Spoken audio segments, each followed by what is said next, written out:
तो आज हम लोग पढ़ेंगे टॉप 15 रिसर्च मैथडोलॉजी के MCQ क्वेश्चंस जो हमारे UGC नेट 2024 के लिए मोस्ट इम्पॉर्टेंट हैं, चाहे वो 2024 का री एग्ज़ाम हो या फिर वो दिसंबर वाला एग्ज़ाम हो। ये PYQ पे बेस्ड हैं क्वेश्चंस। चलिए स्टार्ट करते हैं।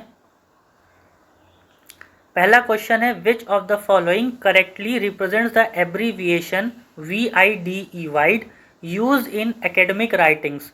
कह रहा है जो VIDE एब्रीविएशन है वो उसका मतलब क्या है। तो पहला ऑप्शन है against, option B with, option C refer या ऑप्शन डी नेमली। तो इसका सही आंसर होगा option number C refer. Second question है, which of the following measure would be useful for commenting upon the degree of asymmetry in the statistical distribution. Option A central tendency, option B dispersion, option C kurtosis या फिर option number D skewness। सही option होगा option number D skewness। अगला question देखते हैं। In the context of a published research article, DOI stand for। एक जो published research होती है उसमें जो DOI है ये क्या है इसका full form. Option A data object integration, option B digital object identifier, option C data object interface या option number D data digital object interface. सही आंसर होगा option number B digital object identifier. Option number 4, माफ कीजिएगा, question number 4, identify the software that would be useful for statistical analysis of data generated in research studies. कह रहा है वो कौन सा सॉफ्टवेयर है जो इस्तेमाल किया जाता है स्टैटिस्टिकल एनालिसिस जो जनरेट हुई है हमारी रिसर्च स्टडी से उसको समझने के लिए। Option number A SPSS, option number B iThenticate, option number C Minitab या ऑप्शन नंबर डी R। तो सही ऑप्शन होंगे आंसर ए, सी और डी। ये तीनों ही ऑप्शंस हमारे सही होंगे। अगला क्वेश्चन देखते हैं। Identify the measure of dispersion. Measure of dispersion को पहचानना है। Option A range, option B quartile, option C standard deviation, option D sum of the deviation about mean. सही ऑप्शन होगा ऑप्शन नंबर ए, बी और D, range, quartile और sum of the deviation about mean. Question number 6, identify the advantage of content analysis. Content analysis के advantage बताने हैं। Option A it is very transparent research method, option B it is often referred to favourably as unobtrusive method, option C it is highly flexible method. तो ये तीनों ही options हमारे सही हैं। 7th question देखेंगे। A researcher gives the following option to the respondent while asking a question during a survey. Identify the option which suffer from ambiguity। option number A very often, option number B quite often, option number C not very often या फिर option number D not at all। तो यहाँ पे जो correct options होंगे वो है option number A very often, option number B quite often, option number C not very often। 8th question है, identify the advantage of close ended questions in survey research. ये questions के बाद इन है, आई लिख के रह गया है, इन होगा यहाँ पे। ऑप्शन है they allow unallowed responses to be derived, it is easy to process their answer, they reduce the possibility of variability in the recording of answer. तो सही आंसर होगा ऑप्शन नंबर बी और option number C, it is easy to process their answer or they reduce the possibility of variability in the recording of the answer। Question number 9, statement 1, in cross sectional research a researcher studies the same population over time।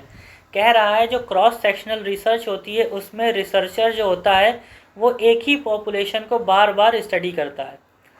फिर statement second कहता है in retrospective study a researcher relies on people's memory and recollection of the past. कह रहा है retrospective study में जो researcher होता है वो इंसान की मेमोरीज और जो उनके पास्ट में हुआ है उसको स्टडी करता है। ऑप्शन है both statements are true, option b both statement are false, option c statement 1 is true and statement second is false, statement 1 is false and second is true। सही ऑप्शन होगा option number D, statement 1 is false and second is true। 10th देखेंगे in naturalistic observation the practice of dichotomous recording whether a behaviour occurs और not constitute. Option A cluster sampling, option B time interval sampling, option C 1-0 sampling, option D continuous real time sampling. सही option होगा option number C 1-0 sampling. Next question है for a perfect normal distribution the median would be equal to which of the following measure. एक perfect normal distribution के लिए median किस हद तक equal होना चाहिए। Option A second quartile, option B mean, option C mode, option D 58th percentile या option number E 5th decile.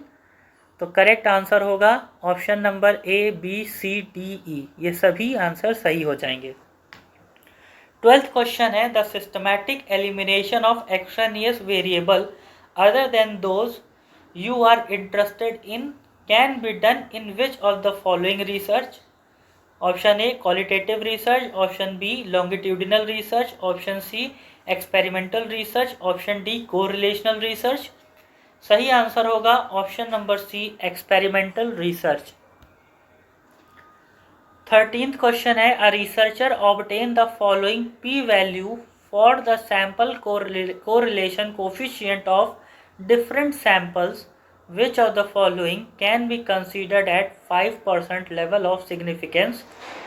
Option A 0.5%, option B 0.04%, option C 0.95% या फिर ऑप्शन नंबर डी 0.002%।